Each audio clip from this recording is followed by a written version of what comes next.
कोई मिला था आपको वहाँ पेपर लीक से जुड़ा हुआ कोई व्यक्ति? और उन मगरमच्छों में नाम गिनाते हैं रामू राइका का। हाँ। और वो रामू राइका मेरे को जेल में 2 बार मिले। तो हाँ। जैसे ही नजर मिली तो रामू राइका को पता था कि मनोज भी यही है और वो पहले से ही वहीं थे। हाँ। तो बच के निकल गए।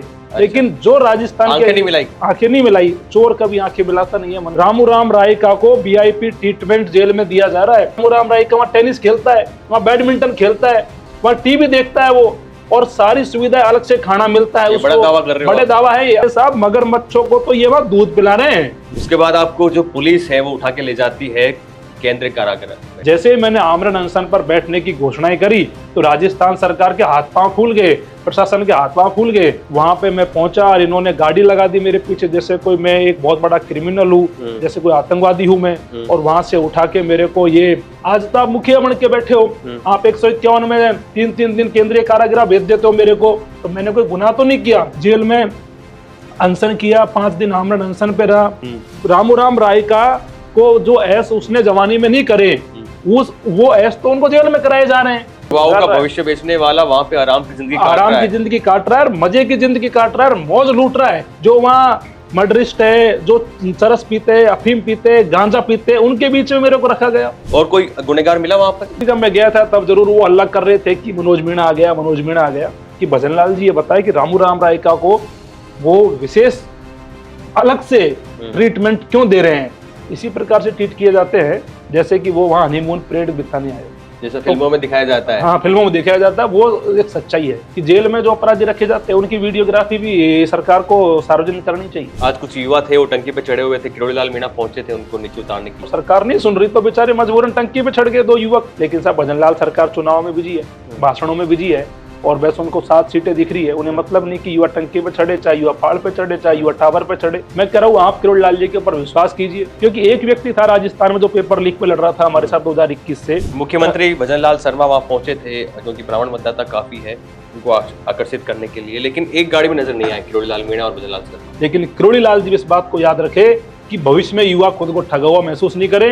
अब पता नहीं भजन लाल जी को क्या डर है, पता नहीं खुद के मंत्रियों को बचा रहे हैं, पता नहीं कांग्रेस के मंत्रियों को बचा रहे हैं, किसको बचा रहे हैं। कह रहे हैं कि सरकार जो है वो किसी को बचाना चाह रही है, लेकिन उनके कार्यकर्ता फंसे हैं, वहाँ गिरफ्तार है जेल में, उनको बचाया जा रहा है। और वो नेता नहीं चाहते कि वो नेता नहीं चाहते कि पेपर रद्द हो। और निर्णय लेने में अगर भजन लाल इतना ही कमजोर है तो मेरे को नहीं लगता कि राजस्थान का मुख्यमंत्री उन्हें रहना चाहिए। आपको लगता है आपके समाज से आने वाले नरेश मीणा जो वहाँ पे कुछ कमाल कर पाएंगे? धन्यवाद देना चाहता हूँ भारत रफ्तार की टीम को, जो लगातार एसआई भर्ती के मुद्दे पर बेरोजगार युवाओं के साथ कंधे से कंधा मिलाकर खड़े हैं। कल 13 तारीख है, कल 7 विधानसभा सीटों पर उपचुनाव होने हैं, जिसको लेकर नेता एड़ी से लेकर चोटी तक जोर लगा रहे थे। अब वो शांत है, लेकिन अंदर खाने पूरी कोशिश करेंगे कि हम ऐसा माहौल बनाए जिससे हमें ज्यादा से ज्यादा वोट मिले। ये एक विषय है, इस पर हम बात करेंगे। इससे पहले एक दूसरा विषय है, वो विषय है युवाओं से जुड़ा हुआ एसआई भर्ती 2021 का। आपको पता होगा कि पेपर लीक हुआ था, कई फर्जी थानेदार लगे, एसआई लगे, ट्रेनी एसआई है उस पर आंच आई हुई है, लगातार मामला तुल पकड़ता हुआ जा रहा है। इन तमाम मुद्दों को लेकर हम बातचीत करेंगे। युवा शक्ति एकीकृत महासंघ के अध्यक्ष हमारे साथ मनोज मीणा है, इनसे हम बातचीत करेंगे। स्वागत है आपका भारत रफ्तार पर। जी, बहुत बहुत धन्यवाद आपका। जी, सबसे पहला सवाल, कल चुनाव होने 7 विधानसभा सीटों पर, क्या कुछ युवा जो है वो कहाँ नुकसान पहुंचाएगा, क्योंकि ये मामला लगातार बढ़ता जा रहा है? देखो, चुनाव कल होने जा रहे हैं, उपचुनाव है, लेकिन मैं आपसे कहना चाहता हूँ 7 सीटों पर राजस्थान के जो बेरोजगार युवा है उनकी नाराजगी है। और नाराजगी के पीछे कारण है कि जो भजन लाल जी बड़ी बड़ी सभाएं कर रहे हैं, भाषण दे रहे हैं कि हमने एक तो इतनी भर्तियां निकाल दी, हमने पेपर लीक नहीं होने दिए। भजन लाल जी से बार बार गड़बड़ हो रही है बोलने में। कैसे हो रही है कि भजन लाल जी ये तो बताए कि कौन सी बड़ी भर्ती उन्होंने कराई है। भर्तियां उन्होंने कराई नहीं। जो पुरानी भर्तियों के पेपर लीक की जांच चल रही है, जो एसआई भर्ती के मुद्दे में लगातार हम आंदोलनरत है, प्रयास कर रहे हैं, उस पर कोई निर्णय ये ले नहीं पा रहे, ठंडे बस्ते में है। तो युवाओं की नाराजगी तो साफ जाहिर है, और युवा इस चीज को भूल नहीं सकते। ना इन्होंने कुछ महिला आरक्षण पे कोई युवाओं को राहत दी, ना इन्होंने एसआई भर्ती पेपर लीक पे कोई राहत दी, ना इन्होंने भर्तियों को लेकर कोई अच्छी कोई घोषणाएं करी। तो युवाओं को आखिरकार में ये बताया ना कि भाई क्यों वोट करे। युवा तो वोट करेंगे नहीं ना, युवा तो इनके खिलाफ है और मजबूती से खिलाफ है। आप विरोध कर रहे थे जो पुराने विधायक आवास है वहां पर आप टिके हुए थे, कई दिन हो गए थे। उसके बाद आपको जो पुलिस है वो उठा के ले जाती है केंद्रीय कारागार में। वहां पर हवा खा के आए हो आप, वहां कैसे हाँ दिन बीते आपके? कितने दिन बिताए आपने वहां पर? देखो ऐसा है, मैं केंद्रीय कारागृह में 3 दिन रह के आया था। जी। और पूरा प्रकरण ऐसे था कि मैंने घोषणा करी थी, पिछले 3-4 महीने से राजस्थान की सड़कों पर मैं आंदोलनरत था और सरकार से मांग कर रहा था, भजन लाल जी से मांग कर रहा था कि सब इंस्पेक्टर भर्ती परीक्षा के सारे सबूत आपको मिल चुके हैं और इसको लेकर एसओजी ने पुष्टि कर दी है, पीएचक्यू ने कह दिया, एजी ने कह दिया, कमेटी ने कह दिया, अब आप इस भर्ती परीक्षा को रद्द कर दीजिए। उसके चलते सड़कों पे आंदोलन करे, कैंडल मार्च करे, जो हम कर सकते थे वो करे। फिर आखिरकार मेरे पास रास्ता बचा गांधीवादी तरीके से आमरण अनशन पे बैठने का। जैसे ही मैंने आमरण अनशन पर बैठने की घोषणाएं करी तो राजस्थान सरकार के हाथ पांव फूल गए, प्रशासन के हाथ पांव फूल गए। जैसे ही मैं विधायक आवास वहां पहुंचा तो राजस्थान की पुलिस ने करीबन वहां 150-200 का जाब्ता लगा के वहां पे मैं पहुंचा और इन्होंने गाड़ी लगा दी मेरे पीछे, जैसे कोई मैं एक बहुत बड़ा क्रिमिनल हूँ, जैसे कोई आतंकवादी हूं मैं। और वहां से उठा के मेरे को ये बस्ती थाने ले जाते हैं और बस्ती थाने रखते हैं एक दिन हवालात में। उसके बाद में ये मेरे को बस्ती थाने से लाते हैं और उस हिसाब से पेश करते हैं कि ये कोर्ट में इसको पेश करेंगे, शाम हो जाएगी, जमानत नहीं मिलेगी। और मेरे को पेश करा इन्होंने 5 बजे, वहां जमानत नहीं मिली सॉरी। और वहां से इन्होंने मेरे को केंद्रीय कारागृह भेज दिया और केंद्रीय कारागृह भेजने के बाद में वहां इन्होंने जमानत नहीं होने दी। यानी आप ये मानिए 151 में राजस्थान में आपने किसको जैसी जाते हुए देखा है, आप बता दीजिए। थाने से जमानत होती है 151 में, आरसी से जमानत हो जाती है 151 में। और जब जो हमारे साथी थे जो जमानत के सारे कागज ले आए, बाद में जो मजिस्ट्रेट के इनके जो रीडर थे उन्होंने कहा कि ऊपर के आदेश से जमानत नहीं होगी। अब ये ऊपर कौन बैठता है, सवाल तो ये भी है ना युवाओं का, ऊपर कौन बैठा है? भजन लाल। और वो भजन लाल जो उस समय ट्यूबिट उनके पड़े हैं, उस समय कहते हैं कि मैं आंदोलन कर रहा था, ऐसा ही भर्ती का पेपर लीक हुआ था कि भर्ती रद्द होनी चाहिए। आज तो आप मुखिया बन के बैठे हो, आप 151 में 3-3 दिन केंद्रीय कारागृह भेज देते हो मेरे को। तो मैंने कोई गुनाह तो नहीं किया, मैंने यही तो मांग करी है कि जिस भर्ती में सारे सबूत मिल गए हैं पेपर लीक के, अब उसी को रद्द करके राजस्थान के युवाओं के साथ में न्याय करे। लेकिन नहीं साहब, इन्होंने न्याय नहीं, इन्होंने जेल भेजकर वहां मेरे साथ में एक ऐसा व्यवहार करा इन्होंने, कितने मार 4 दिन मेरे को इन्होंने हवालात में रखा और केंद्रीय कारागृह में भेज दिया। उसके बाद मेरी तबीयत बिगड़ी और अभी भी तबीयत ठीक नहीं है, अभी रिकवर नहीं हो पा रहा। जेल में अनशन किया, 5 दिन आमरण अनशन पे रहा, फिर अस्पताल में भी। हाँ, जेल में मेरा आमरण अनशन जारी था और अस्पताल में एडमिट रहा आने के बाद में। और 5वें दिन जाके जब तबीयत ज्यादा खराब हुई, माँ के कहने पर, डॉक्टरों की सलाह पर अनशन को खत्म किया। और ये कहा था मैंने कि अनशन खत्म हुआ है, लड़ाई खत्म नहीं हुई और लड़ाई जारी रहेगी। कोई मिला था आपको वहाँ पेपर लीक से जुड़ा हुआ कोई व्यक्ति, गुनहगार, बातचीत हुई? देखो ऐसा है, पेपर लीक से जुड़े सारे लोग केंद्रीय कारागृह में जो एसओजी ने पकड़े, बहुत सारे लोग बंद है। और वहां सबसे बड़े जो मगरमच्छ इन्होंने पकड़े हैं, बीजेपी ने जो दावा करती है रामूराम रायका के ऊपर, हर भाषण में भजन लाल जी कहते हैं कि हमने मगरमच्छ पकड़े हैं और उन मगरमच्छों में नाम गिनाते हैं रामूराम रायका का। और वो रामूराम रायका मेरे को जेल में 2 बार मिले, क्योंकि मैं भी वहीं केंद्रीय कारागृह में रहा। अच्छा। और इंटरेक्शन हुआ और वही रामूराम रायका थे। तो जैसे ही नजर मिली तो रामूराम रायका को पता था कि मनोज भी यही है और वो पहले से ही वहीं थे, तो बच के निकल गए। लेकिन जो राजस्थान के आंखें नहीं मिलाई, चोर कभी आंखें मिलाता नहीं है मनीष भाई। और मैं आपको बताना चाह रहा हूँ, राजस्थान के युवा ये जान रहे हैं कि बीजेपी ने रामूराम रायका को जेल भेज के कोई बड़ी उपलब्धि हासिल कर ली हो, जेल भेज के कोई बहुत बड़ा इन्होंने कोई अचीवमेंट हासिल कर लिया हो। नहीं साहब, ऐसा कुछ नहीं है। रामूराम रायका को वीआईपी ट्रीटमेंट जेल में दिया जा रहा है। रामूराम रायका को इन्होंने, जैसे लगता है मेरे को तो कि हनीमून पीरियड काटने के लिए जेल भेज रखा है।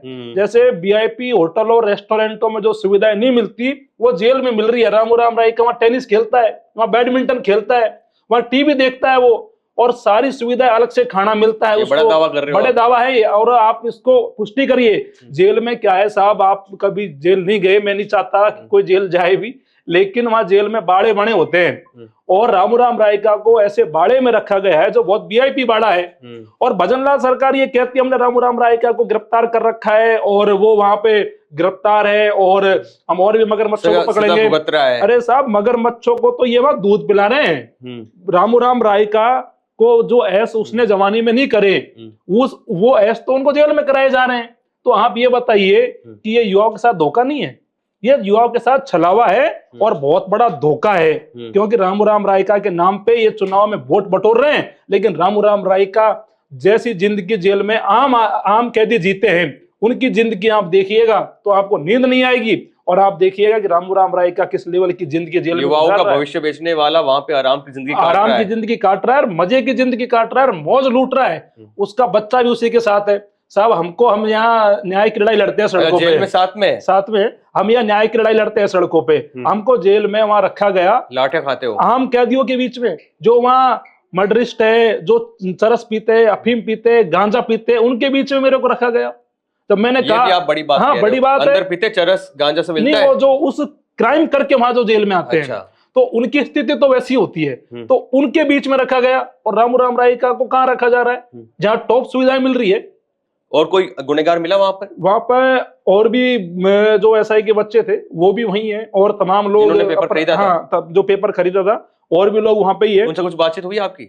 नहीं, वो बातचीत नहीं। जब मैं गया था तब जरूर वो हल्ला कर रहे थे कि मनोज मीणा आ गया और मैं मेरा काम कर रहा हूँ, उन्होंने गलत किया, वो भुगत रहे हैं, वो वहां पे है। हमारी लड़ाई सिस्टम से है, इस सिस्टम को बदलने से है। लेकिन साहब, मेरा सवाल यही है कि भजनलाल जी ये बताए कि रामूराम रायका को वो विशेष अलग से ट्रीटमेंट क्यों दे रहे हैं, उनको वो जेल में ऐसी सुविधाएं क्यों दे रहे हैं? वो तो बहुत बड़ा अपराधी है जिसने बेरोजगार युवाओं का भविष्य बेच दिया, जिसने बेरोजगार युवाओं के साथ ऐसे मानो बलात्कार किया हो। इतना बड़ा अपराधी है और उसको आप इतनी मौज से वहां पे रखे हो, क्यों रखे हो साहब? सवालों के घेरे क्यों रखे हो? और तो ये बहुत बड़ी बात है। आवाज उठाते हैं तो वहां जाके आए हैं, वहां की हवा काट के आए हैं, तो इनको पता है क्या कुछ हो रहा है। बड़ा दावा है, अगर ये सच्चाई है इनके कहने में, क्योंकि आपने आंखों से देखा है वो बैडमिंटन खेल रहे हैं वहां पर, वीआईपी सुविधाएं मिल रही है, तो कई सवाल खड़े होते हैं सरकार के ऊपर कि युवाओं का भविष्य बेचने वाला वहां पे आराम की जिंदगी काट रहा है अपने बच्चे के साथ। तो कहीं ना कहीं ये गलत है, ऐसा नहीं होना चाहिए। कोई और आरोपी आपको मिला वहां पर? देखो, आरोपी जेल में बहुत सारे हैं, गुनहगार। हाँ, बहुत सारे गुनहगार है वहां पे जो गिरफ्तार है।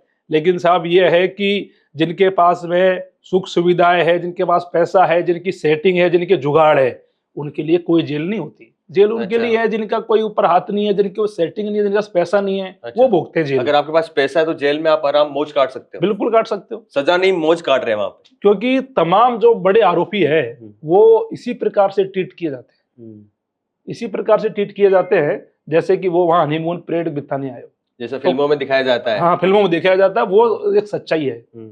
और जैसे मैं तो कहता हूँ कि जेल में जो अपराधी रखे जाते हैं उनकी वीडियोग्राफी भी सरकार को सार्वजनिक करनी चाहिए कि कौन से आरोपियों को कैसे रखा जा रहा है। जेल में मीडिया को भी अलाउ किया जाना चाहिए। जेल में मीडिया नहीं जाती, आपको पता हो क्यों नहीं जाती? करो अलाउ, क्या दिक्कत है? किसी भी मीडिया को अलाउ नहीं किया जाता। जेल में आज तक कोई मीडिया गई नहीं, तो जेल में क्या होता है किसको पता? जेल के बारे में कोई बोलता नहीं है कभी। आज कुछ युवा थे, वो टंकी पे चढ़े हुए थे, किरोड़ीलाल मीणा पहुंचे थे उनको नीचे उतारने के लिए। देखो ऐसा है, हम लंबे समय से मांग कर रहे हैं। जब उन युवाओं को लगा कि यार मनोज मीणा 5 दिन केंद्रीय कारागृह रह के आ गया, जेल में अनशन कर लिया और तमाम चीजें कर ली और सरकार नहीं सुन रही, तो बेचारे मजबूरन टंकी पे चढ़ गए 2 युवक। जैसे मैं बाहर आया, मैं स्वास्थ्य लाभ ले रहा था, तबीयत अभी ठीक नहीं हो पाई, तो जैसे मेरी जानकारी में आया कि टंकी पे चढ़ गए, तो मैंने भजनलाल सरकार से भी निवेदन किया कि आप अब संज्ञान लीजिए, युवा परेशान है, टंकी पे चढ़े हुए।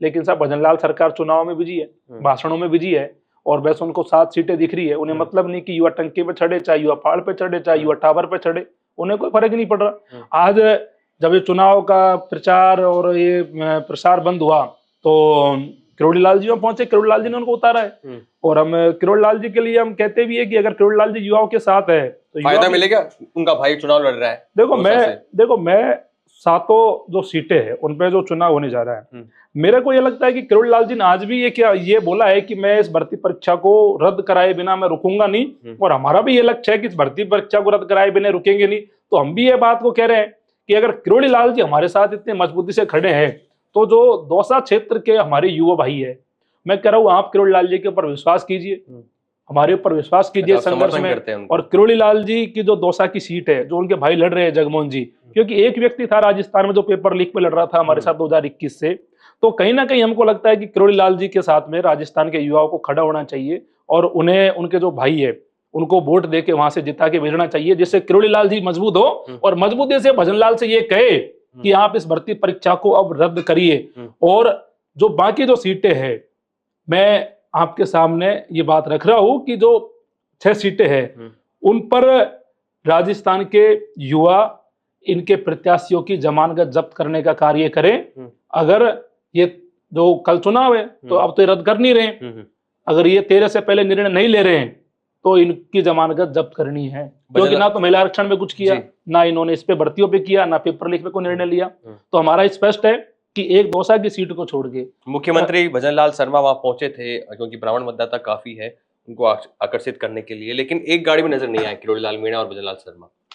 अब देखो वो पीछे वाली गाड़ी में नजर आ रहे थे। अब वो तो उनका एक आपसी मामला है कि कैसे वो आगे पीछे नजर आ रहे हैं, उस पर मैं ज्यादा नहीं जाना चाहूंगा। लेकिन मैं तो इतना मान रहा हूँ, अगर आज किरोड़ी लाल जी युवाओं के साथ है तो दौसा के युवा उनके साथ है, उनके भाई को विधानसभा पहुंचाने में मदद करेंगे। लेकिन किरोड़ी लाल जी इस बात को याद रखे कि भविष्य में युवा खुद को ठगा हुआ महसूस नहीं करें। भविष्य में युवा ये नहीं सोचे कि किरोड़ी लाल जी का हमने साथ दिया था, किरोड़ी लाल जी ने ऐसा ही भर्ती रद्द कराने में हमारी मदद आगे नहीं करी।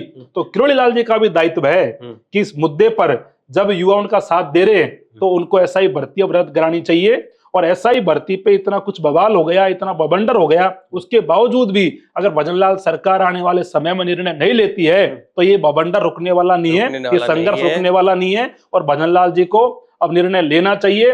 अब पता नहीं भजन लाल जी को क्या डर है, पता नहीं खुद के मंत्रियों को बचा रहे हैं, पता नहीं कांग्रेस के मंत्रियों को बचा रहे हैं, नेता प्रतिपक्ष टीकाराम जूली कह रहे हैं कि सरकार जो है वो किसी को बचाना चाह रही है। तो सरकार पास कोई आई है खबर?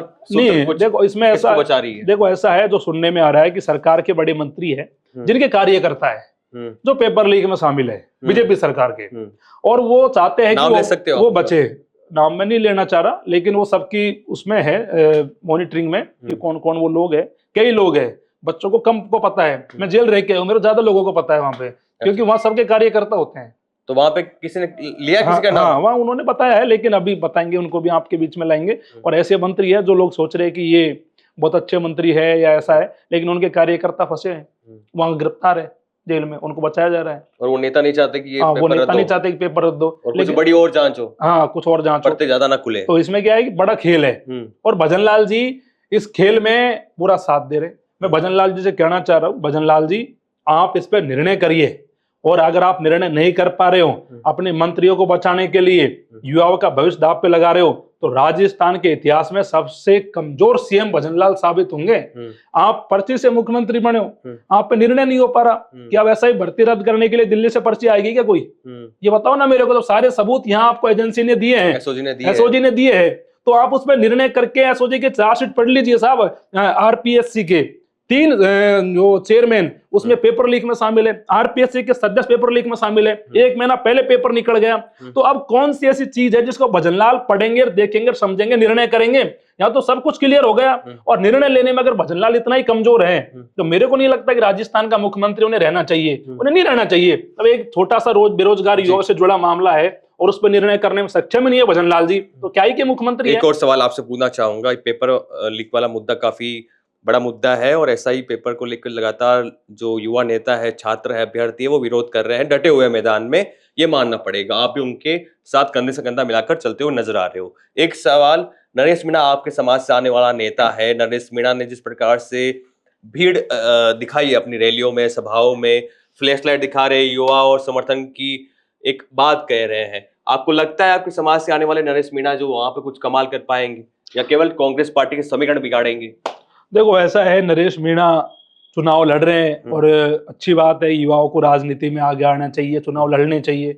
बाकी तो देवली उनियारा की जनता तय करेगी वहाँ के लोकल इश्यूज क्या रहे और किन चीजों पे उनको वोट करना है। अब साहब वो तो वही तय करेंगे। मीणा और गुर्जर की लड़ाई होती है, जातीय चुनाव होता है, जातीय चुनाव, बिल्कुल जातीय चुनाव होता है, और इसी के चलते वहाँ किसी के बारे में कहना मुश्किल होता है। लेकिन हम तो यही चाहते हैं कि अगर किसी युवा को कोई मौका मिल रहा है और कोई युवा आगे बढ़ रहा है तो हमारी शुभकामना साथ है नरेश के। इन्होंने एक बड़ी बात कही है रायका को लेकर, जो वहां पे बंद है रामू राम रायका को लेकर मनोज मीणा ने बड़ी बात कही, बड़ा दावा किया है कि वो जेल में मौज की जिंदगी काट रहा है, बैडमिंटन खेल रहा है, और जो भाजपा सरकार है दावा कर रही है कि हमने बड़े बड़े मगरमच्छों को पकड़ने का काम किया है, कर रहे हैं, और जो सामने आ रहे हैं जो आरोपी है और वो साबित हो जाते हैं कि ये गुनहगार है, उनको जेल की हवा काटनी पड़ रही है। लेकिन वहां पे तो वो आराम से वीआईपी ट्रीटमेंट ले रहे हैं। तो एक बड़ा ये एक सवाल खड़ा होता है सरकार के खिलाफ, राजस्थान के जो मुख्यमंत्री भजनलाल शर्मा उनके खिलाफ, क्योंकि ऐसा एक युवा नेता दावा कर रहा है और जो युवा नेता विरोध कर रहा है पेपर रद्द करने को लेकर, तो इसकी बात सुनी जाए, बाकी के अभ्यर्थी जो है उसकी सुनी जाए और सही कार्रवाई होनी चाहिए। एसओजी ने तमाम सबूत आपको सौंप दिए हैं, तो कार्रवाई करने में क्यों हिचक रही है भजनलाल सरकार, ये एक बड़ा सवाल है। हमारे साथ बातचीत करने के लिए बहुत बहुत जी, धन्यवाद बहुत आपका। धन्यवाद। और मैं धन्यवाद देना चाहता हूँ भारत रफ्तार की टीम को, जो लगातार एसआई भर्ती के मुद्दे पर बेरोजगार युवाओं के साथ कंधे से कंधा मिलाकर खड़े हैं और युवाओं के हक के सवाल आप लोगों ने, पूरी टीम ने सरकार तक पहुंचाए हैं और सरकार से पूछने का कार्य किया है। और मीडिया का जो काम है वो यही है, अगर चौथा स्तंभ है लोकतंत्र में मीडिया, अगर वो मजबूती से युवाओं के सवाल पूछेगा तो मेरा मानना है कि युवाओं को न्याय मिलने में सुगमता होगी, जल्दी न्याय मिलेगा। हम सदैव युवाओं के साथ हैं। बने रहिए भारत रफ्तार के साथ। नमस्कार।